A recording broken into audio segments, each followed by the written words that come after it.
Morning, everybody. Wow, that's kind of loud. I'm loud always, but that's kind of loud. Appreciate you all being here this morning. If Mary Beth has not yet scanned your badge, please allow her to do so we can sell your data online tomorrow. Really glad you all are here. Hope everybody's having a great show. I love ICAST. This is my first favorite part of the year for me.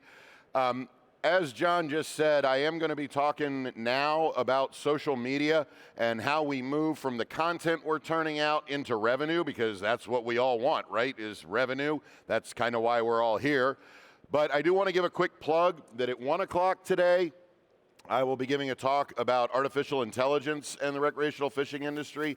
I've been speaking all over the world about AI. It is really sort of my primary wheelhouse these days. So quick promo, we're going to be talking about AI at 1 o'clock this afternoon, same room. Okay, so let's talk about social media and how we're going to move from content to revenue. Now, first thing I got to tell you, there is no genie in the bottle. If there were a formula, a magic way to do this, I would be selling it to you rather than telling you my advice, because whatever I tell you may or may not work. It may work for one person and not for another. There is no formula, nor is there Formula One, but we can give those talks later as well. So I want to talk about what our purposes are with designing effective content first, because part of what we've got to think about is how our content drives our audience to that moment where we are garnering revenue. So part of what we want in order to move toward revenue is that our content is doing some of these things. We're increasing our web traffic. We're also increasing the numbers of impressions and views, the numbers of people who are interacting with our content. We're also very much interested in shared circulation. We want our content to move beyond one reader. We want it to circulate. We're also very interested in brand visibility. We want to make sure that when people look at our content, that they're not just walking away going, wow, that was a really cool video about shark fishing, but that was a really cool shark fishing video by so-and-so. We want that brand recognition to come through in the content that we're preparing. We also want those clicks. We want people clicking on stuff, moving from our social media to our web pages or to our sales points, any of those sorts of things. And I'm also, and if you were here yesterday, you heard me mention this a couple of times, I'm also very interested in how we work as thought leaders in our industry, so that when people are thinking about particular aspects of what they're doing in recreational fishing, that when they want information, they think of your brand as one of those points of information. You want to be seen as an expert. You want to be seen as a point of knowledge for your users. So if I'm looking to buy, I don't know, a bait bucket, I know, and as soon as I said that term, each one of you has probably thought of a brand that sells bait buckets, because that company has made a clear distinction and recognition between their brand and their knowledge of bait bucket. So developing this ethos of being an expert, of being a thought leader, and talking about what an industry is going to do, that becomes very important in terms of how customers see you inside of the industry. And also, of course, you really want your social media to build credibility. Now, credibility can mean a whole lot of things depending on where you are in the industry and what you want. Sometimes that credibility is just having great fish pictures out there. Sometimes that credibility is about sharing information about your production, about how you're making your lures or your lines or your rods or whatever it happens to be. So these are really how we need to think about what that content is going to do in order to move us from a customer seeing your content into how do I now derive revenue from that. And of course, revenue is the big issue here. This is what we need to be talking about, right? So, why is it giving me the same slide twice? All right, so I'm going to talk now about 10 different ways that social media can boost your revenue, and I'm going to give you some pragmatic tips. But first, we need some hard truth here. It is a come to whoever you come to moment in our social media conversation. I'm giving you what I'm about to give you because I am a cynic, and I also think we all need to be informed about how things actually work. I want to talk about enshittification first, okay? So enshittification is a term that was coined by Cory Doctorow, who is, if you know Corey Doctorow's work, he comments on technology development, he writes novels, he is a thought leader. And what he identifies in shitification as the phenomenon of online platforms gradually degrading the quality of their services, often by promoting advertisements and sponsored content in order to increase profit. So I want us to understand how this works. The way that our social media platforms and our sales platforms, and I'm gonna use Amazon as an example in just a second, the way that they work is the first thing they do is they develop users. We want a lot of people using this platform, so they are friendly to users. They make it easy to sign up. They draw you in. How fast has Threads brought in 55 million new users in the last 2 weeks since it launched?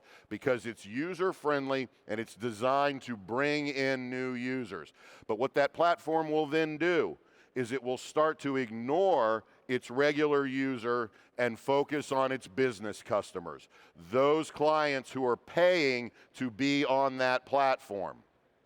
That platform will then shift and ignore those businesses and those customers that have become dependent on the site and now focus on how they are going to profit for their company and their investors. Let me show you what I mean by that. I'm going to use Amazon as an example because we're all probably familiar with Amazon. And those of you who remember back to when Amazon first started, when Amazon kicked off, it made itself very valuable to all of us who used it. Right? The first thing, if you remember back to Amazon, everybody panicked because in the first couple of years, Amazon cleared no profit. But we were buying goods very cheap. Amazon started to operate at a loss, and it used that loss to gain marketers, to bring more people in cheap. Okay? You all remember those first days of Amazon? You'd get a little handwritten note that said, "Thank you for ordering for Amazon," and you'd always get a gift. You know, the gift was stupid sometimes. I order a lot of books, and I'd get a free bookmark or a free little plastic book or something. It was all about driving users into the space. Oh, it's so convenient. It's so great. Amazon also sold goods cheaper than anywhere else, and they shipped them cheaper than anywhere else. Then Amazon had that search bar that made it so easy. I am looking for salt and pepper shakers, and bang, you get a list of salt and pepper shakers. So the whole thing was designed around bringing users in. And if you wanted to search for a product, Amazon made sure that the product you were looking for was what came up in the search. This was a very customer-friendly model, and customers used it, and we became very, very dependent on it. And what happened to a lot of smaller brick and mortar stores, right? They started to vanish. And so Amazon became the site where you could only get, it was the only place you could get things. This was great for Amazon customers. And it gained a lot of customers. Now, Amazon sold us ebooks and audiobooks, which became a very interesting model. Because if I sold you a book, let's say I sold you one of my books, and you took that book and you went home, you had that book on your shelf. But Amazon started selling ebooks that they, on a couple of them, shut down the platforms before Audible came on, and you no longer own that book, right? Because you got no platform to open it on. So they controlled how and where you got that content, what you could do with that. If they shut down a platform, you lost what you had bought. Now, Amazon then sold us on Prime, getting us to prepay for things we had not yet even ordered. Right? Smart move. Pay in case you want to buy something from me. I'll give you a year's worth of shipping for that. Prime customers started doing all of their shopping on Amazon because how easy was it to get free shipping and everything show up the next day? You want to buy something, what's the first thing you do these days? I'm checking, will it be here tomorrow on Prime, or do I have to drive 1.5 miles to a store? Right? Convenience. Got us suckered in, put us there. Now, what happened when that happened was Amazon Marketplace, and Amazon started bringing in lots of us, those people who sell things, so that we started selling through Amazon rather than our own stores. And they made it real easy for us to sell there. And so Amazon then shifted the focus from those people who were using, the people who were buying, the customers, to the people who were selling. And they made it very easy. And how many of us are dependent on our Amazon sales right now? I had a company tell me the other day that now 27% of their sales come directly from Amazon, and that they are very dependent on Amazon. More that sellers piled on, Amazon started subsidizing those sellers rather than their customers. We no longer saw free stuff. We no longer saw, the things we wanted right there, and it focused on let's bring in as many sellers as possible. And marketplace sellers reach huge audiences, and Amazon took very low commissions from them, making it easy. I want to sell on Amazon because I don't have to pay Amazon a lot. Now, that strategy meant that it became progressively harder for shoppers to find the things that they wanted except on Amazon, right? You lock into selling on Amazon, you're selling on Amazon, which also meant that we only look for stuff on Amazon. Now, today, Amazon marketplace sellers are 45% of Amazon's overall sales. Think about that. You start a company to sell something, and then you get other companies to sell stuff for your profit on Amazon. 45% of your business is other people doing the work for you. Kind of a smart move, right? So the company's $31 billion advertising program then became a payola scheme, that it pits sellers against other sellers. Let's say I'm selling spinning rods and I'm buying time on Amazon, but somebody's paying more, so they're elevated. What's my next move? Pay more, so I'm bidding for the top place in Amazon's list, right? Everybody follow? Searching Amazon no longer produces a list of the products that are most closely related to what you're looking for. It brings up a list of products whose sellers have paid the most to be at the top of that search, right? How many times when you search something on Amazon, the first ones you see all say sponsored, sponsored, sponsored, sponsored, right? You have to scroll way down before you start to find the stuff that you want. Now, at first, so this model is at first, all of the excess and stuff went to the users. Then they locked us in. They put all the surplus and the benefits to the sellers. They locked us in, and now all of that is handed over to their shareholders. So sellers and buyers are all kind of locked into this model. Now, from mobile apps all the way through the stores to social media, we're seeing this model. TikTok has moved to this model. Instagram has moved to this model. Facebook has moved to this model, right? How hard is it to scroll through any of your socials before sponsored content is coming up? That the ads you're seeing are dominating your scroll rather than the stuff you want to see from people in your friend list. Am I right? Right, because this is the enshittification model. This is how the social media model is now making money with us as users. So what this means is that myth that we have all bought into of likes and clicks and followers and all of that is not the revenue model anymore. For most social platforms in particular, okay? You've got to understand that everybody's always asking me, how do I get something to trend? Or why can't I get more than 300 likes on something? It's because somebody else is paying to be in your viewer's screen and you're not paying to be there. All right, this is the cynical part you all need to be aware of. Got it? So there is still value, a lot of value in using social media to drive revenue, but be aware that that generic user model does not compete with the play for pay or pay for play model anymore, okay? Like I said, I got to give you some hard truth before we get into how we're going to do this. So my advice is then, one of the things you have to think about when you're thinking about how you're using social media to drive revenue is to think about your return on investment, to think about how much you're willing to spend on your social media pushes and campaigns versus how much you're actually going to get out of it.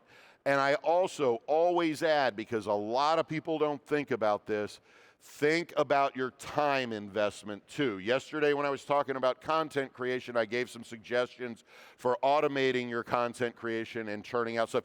Because if I'm spending 3 hours a day turning out content for my social media and it's not driving up my revenue, I don't know what your hourly rate is, but my hourly rate ain't worth 3 hours of my time that I could be doing something else more valuable than this. So think about those rates on your investment, time and money. Now, I do want you to keep in mind, 1.3 million new users every day on social media. So this is still the best way to get your product, your service in front of a lot of eyes. I'm not telling you to ignore social media. I just want you to be aware that unless you're spending money, the cards are stacked against you in a lot of ways, okay? So let's talk about how do we actually use our social media then to generate revenue. So some tips. Tip 1. I am a big fan of using audience analysis tools, and most of your social media have these built in.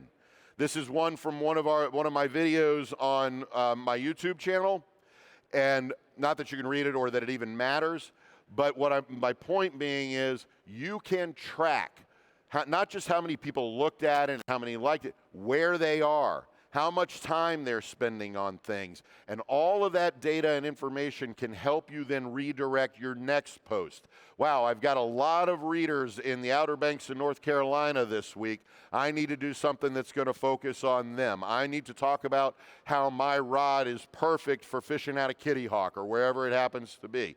So it allows you to tailor to your audience and the audience that is most likely going to respond by clicking through to your sales point. Everybody follow? Use your analytics. And if you really want to get deep into it, there are paid services that not only can help you track your analytics, but can do the analytical work of telling you what to do with it as well. I am a big fan of data analytics, and I really recommend you look at those. If you got a YouTube channel, it's one click. And all of the pages come up with this is where your views are coming from. This is also why, to be honest about it, I get very skeptical when I see, one of my posts, I had 34,000 hits last night. And I click over and I realize, all right, I paid $50 to boost that post. And I click over to my analytics and I go to my regional demographics, and all of a sudden I identify, wow, 30,000 of those are coming out of Indonesia, and my brain goes, click farm. I've just paid for bot likes. They're not doing a damn thing for me. So I pay a lot of attention to analytics. Again, create engaging content. If your content is dull, and I'm sorry, a lot of content out there is dull, you're not going to have people go, oh, that's interesting. I want to get people to come to I want to go look at that rod, or I want to go look at that guide service, or I want to go look at this boat insurance, or whatever it happens to be. Content creation is key, and I'm not going to talk about that because we talked about that for those who were here yesterday, but you want revenue, you got to have good content. Leverage your influencers. You know, the reason that they are influencers is because they influence people. You know, they're the ones who are helping to build awareness. And, you know, not to be critical of how our influencers work in this industry, but I'm seeing more and more of the model of what we're using influencer go to a more sort of payola thing as well. Well, I'd love you to be on our pro staff, and I'll give you a 20% discount to be on our pro staff. Why is that encouraging your pro staff to get out there and really push your brand? Think about who your influencers are and how they're using them. And, you know, influencers want to get paid too. So, all right, going back to what I said, this really ought to be my number one advice. Buy advertising. And I don't mean Facebook's boost post. I mean go into their business pages and buy advertising. How many of you are fans of Salt Strong? No Salt Strong? Right? Joe Simons? I just saw Joe a second ago. I hope he's not in here. I'm going to pick on him. How many times when you're scrolling any of your social media is Salt Strong in your face just constantly? Right? Because Joe is really smart. I mean, he is a fantastic businessman, and he has got his advertising set up through social media so that that's going to be, if you are reading saltwater stuff, Salt Strong is going to be there because he understands how to use those advertising pages to get stuff into your feed. Look, we're not operating in a world where free social media is going to make you money. We all are in business. We all know the adage, you got to pay money to make money. And social media advertising is absolutely no different. We all wanted to believe those myths of social media democratization where everybody's going to be able to share everything with everybody and it's all going to be fair. Not happening. Doesn't happen in anything else in the world. Why would social media go that route either? Particularly now that most of our social media platforms are owned by who? Well, we can go with Zuckerberg or we can go with Musk, but big corporations, right? So why in the world would they allow their platforms to basically be, oh, I'm going to help everybody else make money? Doesn't work. Buy advertising on Facebook, Instagram, TikTok, Twitter, Pinterest, LinkedIn, Snapchat, Threads, whatever it happens to be, and then coordinate your delivery systems on all of those. Turn your customers into your advocates. Right? If you have customers, if you have clients, if you are a guide. So this is a friend of mine, Will Burback, who is a fantastic guide in the North Tampa Bay area. And he is really, really good about making sure that his customers post Yelp reviews, post comments on his pages about stuff, and they are some of his best advertising. You know, and we were talking about this, I was talking about this with some folks on the floor yesterday. Mix up how those posts are happening, right? Every guide on the planet right now at the end of the day is taking a picture of their clients holding the fish that they caught that day. What happens if you see that same guide holding that same frame, that same picture on the same boat with the same fish, just a different fish, different face every day? Are you going, wow, this is a successful angler? Or are you going, yep, another day, another will? Right? You mix up the content and have your clients push out that content. Your best advertisers are your satisfied customers and clients. Absolutely. Word of mouth, they're the ones who are going to be posted on your social media.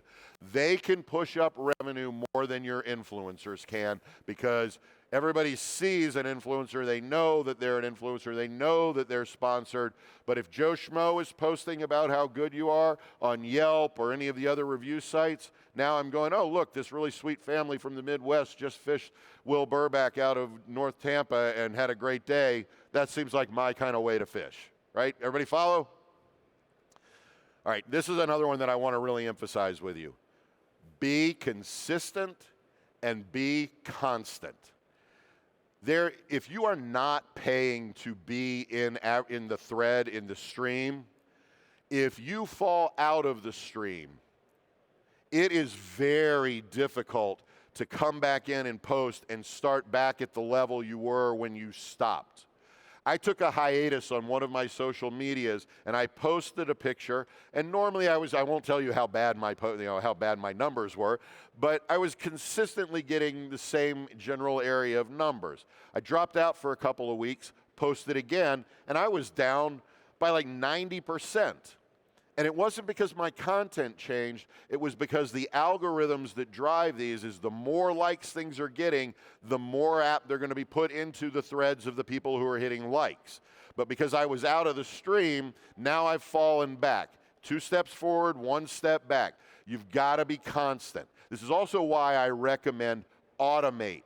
Use the automatic posting that is in things like YouTube already built in, or get something like Hootsuite where I can take 2 hours, I can churn out 9, 10 days worth of pictures or memes or short posts or whatever it happens to be, schedule them for deployment, put them in, and now I don't have to worry about my social media for the next 9 days or however long till I want to catch up. That saves on the time you're committed, because how many of us get frustrated that, oh God, I got to figure out what to post today? Or you wake up and it's your day off and your brain says, yeah, your day off, but you got to post something today.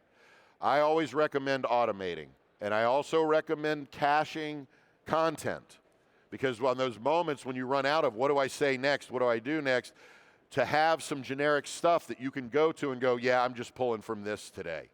Okay, but consistency in terms of what you're posting. What happens if I'm posting fish pictures all month, and then all of a sudden I say, hey guys, guess what? I tried this new instant oatmeal this morning, and I think you all would like. What is your audience going to do? Wait, what? Why is my fish guy talking about instant oatmeal? By the way, that was off the top of my head. I have no idea why instant oatmeal popped in there. I apologize, but I've got this example here from Stephanie Vadalero, who is probably one of the most consistent posters in the industry. She'll be speaking next in here, by the way, I believe. She's absolutely fantastic. But I literally, when I get up in the morning and I go to my social media first thing in the morning, my brain now says, oh, I wonder what Stephanie's up to today, because she's who pops up first in everything of mine, because she is one of the most consistent posters I know. And her stuff's fantastic. But be consistent, be constant. Design posts that are going to draw your audience in. Interactive posts. If I'm simply posting a picture of me, hey, I entered the 40-inch club today, got my 40-inch line sider over here at Crystal River, that's great. Everybody's go, oh, yeah, you caught a big fish, hooray. But if I post that and I tag it and I say, hey, I just got my personal best line sider today, 40 inches, I'm in the 40-inch club. When did you get to the 40-inch club? Where were you? Now what's going to happen to the people who read that post? My ego steps up and goes, oh, I got a post. I got a 42-incher, and I got it last month in the same place you were. Right now I'm engaging my customers.